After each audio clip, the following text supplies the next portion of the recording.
let's talk story pins and the mistakes that you're making with story pins. But before that, I'm freezing freaking cold, so I'm gonna go get a sweater and I'll be right back.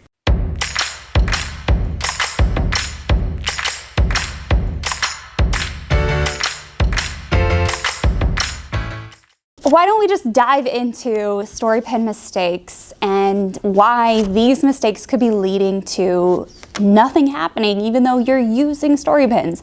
You're doing what they want you to do, right? I'm doing everything they're asking me to do. I'm using this new feature and nothing. Before we dive into the mistakes, let's just really quickly cover what are story pins in case anyone watching this doesn't know what they are just yet. So story pins are a native story pin on Pinterest that have no link behind them. You cannot link them out to anything. They live on the platform, they last forever, unlike Instagram stories or any other story platform that expires at 24 hours. They live forever. They can be found and surfaced in search forever and ever and ever, amen. In my feed, this very first pin right here is a story pin. And you can click through the slides. I'm touching all of the, there we go. You can click through all the slides. So that's a story pin. A story pin is meant to engage your audience, build your following. The more we learn about Pinterest and how they're wanting us to use the platform in 2021, the more we're learning that followers could actually mean something going forward. Does not mean you should be buying followers. It means you should be doing it legitimately. Follow, unfollow also doesn't work on Pinterest. Don't do that. How do you use story pins? Well, first of all, you want to use them just like any other Pinterest image that you're creating. They need to be on trend. You want to be sure that you're covering topics that pinners are looking for in advance. So a really great example of this is my friend JJ, who also has a Pinterest marketing channel. I'll link it down below. I love her content. I also watch her channel. She had some really great success recently with the story pin that was in January. It's when it started. And she's had over 2.7 million impressions and 20,000 saves on this pin. And it was very timely and it worked with Pinterest trends. So making sure that you're working within those Pinterest trends and understanding how people are looking and planning for your content in advance, oftentimes 30 to 45 days in advance.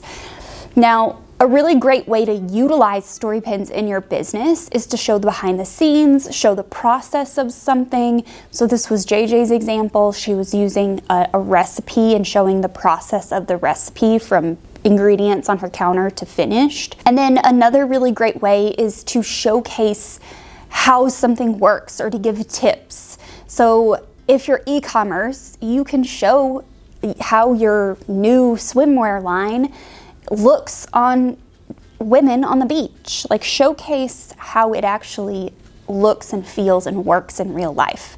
If you're a backpack brand, I've worked with a few backpack brands, showcase how your backpack works for moms. How do you pack it? What do you put in it? How do you use all the pockets? Those kinds of things.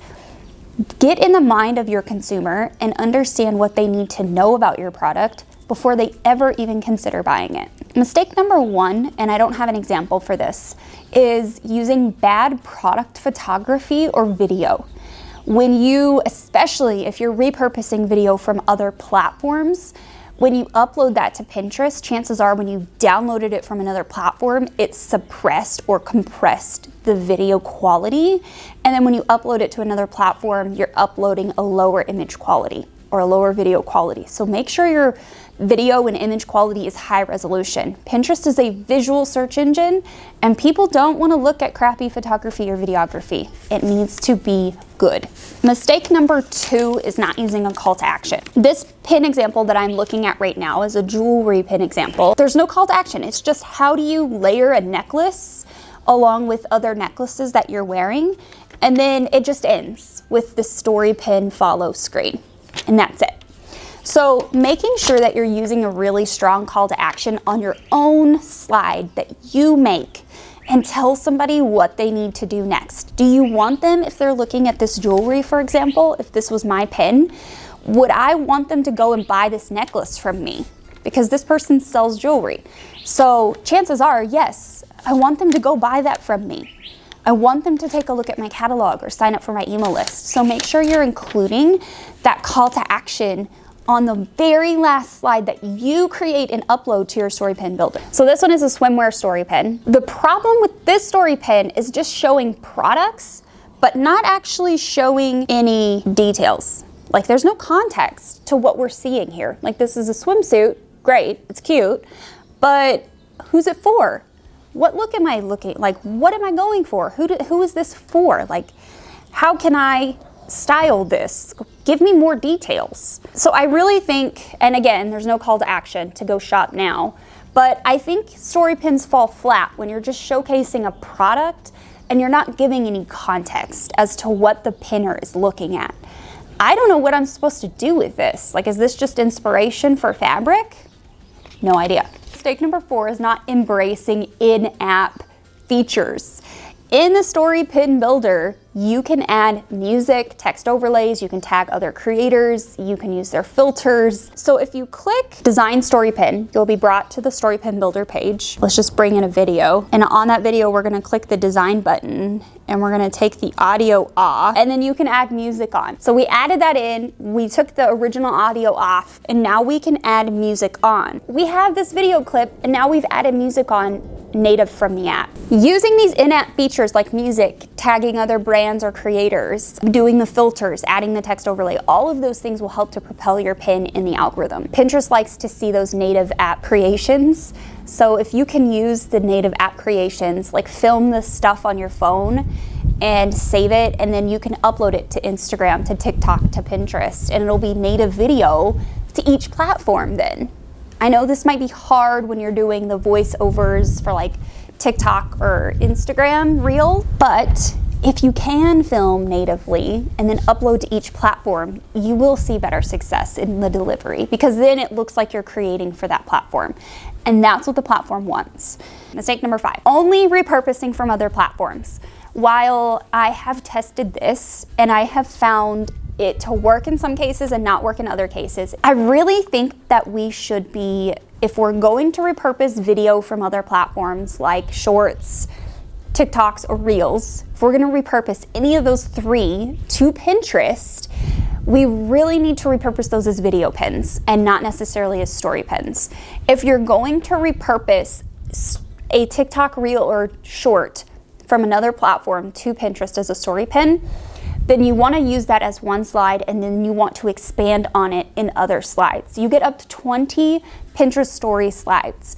Make sure you're using some of those slides and the space available to expand on that first 15 to 60 second clip. If you're going to repurpose from other platforms, at least put some effort in to add additional slides on the back end.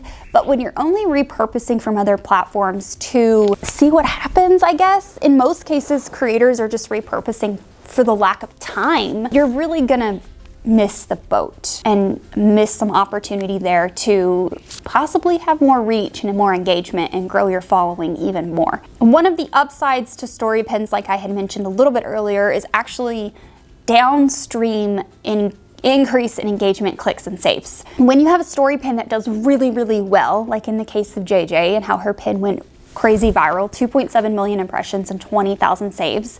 As a result of that, in a Clubhouse room, she said that her other pins, the engagement, the clicks, the saves on the other pins downstream, which I've already seen to be true, but coming from someone who had a pin go viral, I trust what JJ's saying.